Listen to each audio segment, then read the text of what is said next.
Medical School of Health and Science. That school was a challenge too, because now, we're trained in the medical field. Now, you're talking about another type of language, medical language. So I graduated, I barely graduated. The top of the class get to choose, the top orders or the choice of where they want to go. When it came my turn to pick orders, then they have it on the board. It was only Marine divisions. I spoke to some of my friends about, the Marines. A lot of them didn't know because we all graduated we're in the same class and they didn't know much about the Marines. But some of the instructors, they have experience. So I talked to them here and there about Marines. Also, now it came down to going with, I had to pick orders to different Marine units. The only thing that was on there that was close to home, because I want to be close to my son, was Camp Pendleton, 1st Marine Division. Before I was able to go to 1st Marine Division, I had to go to Field Medical Service School. That's about 6.5 weeks training to become a Fleet Marine Force corpsman. That's where they train you to work and team up with the Marines. So you basically training how to survive with the Marines and what they go through. That was more intense than boot camp. When I first checked in, my duty was a field medical technician.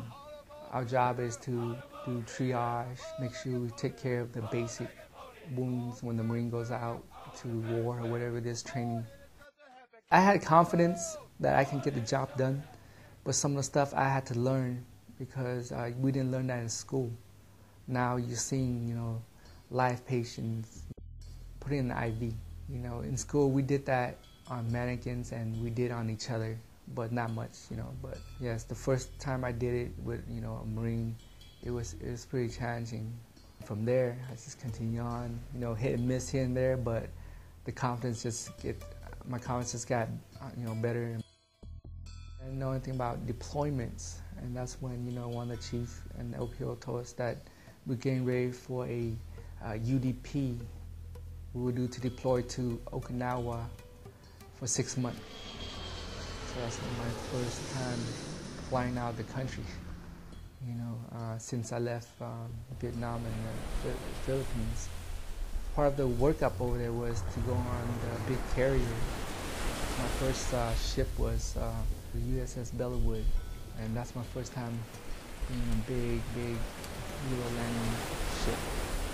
That's when I also got flashback, That's where I started from, I told some of my friends that when we were on that ship, I was like, I came to this country through a boat. Now I'm on this big freaking carrier, and I'm enlisted in the United States Navy, defending this country now. The Marines, when we serve with the Marines, corpsmen are like their little brother. They take care of us. They always treat us, with respect. They're always there to back us up. They call us Doc, and it feels like they trust us with everything. They know they'll come to us and we'll take care of them, and they'll take care of us. When it's time for me to rotate, I would try to rotate to a place that's closer to Temecula. So I would rotate to San Diego. Now at that time, I want to do something different too. So I decided to sign up for dermatology technician school and went to San Diego and worked as a derm tech. And between that, I rotate from San Diego to the hospital at Camp Pendleton. There was a IA that came up at that time with 2nd Battalion, 5th Marines. We flew out to Okinawa, jumping on to the ship and going to different places like Thailand, Korea, and Philippines to train with other military forces out there. After 4 years of derm tech, that's when I realized, the Navy was downsizing, so they got rid of the NEC, dermatology technician. I decided to go back with the Marines. So that's when I went to 1st Marine Expeditionary Force.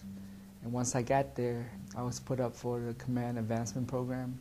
I got selected to get meritoriously advanced to the 1st class. It was the best feeling in the world because, I was struggling, taking an exam when I was a HM2, going up for HM1.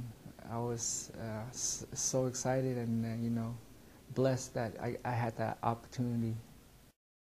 After I got promoted, the unit was getting ready for a year deployment to Iraq, Fallujah. We shipped out on January 1st.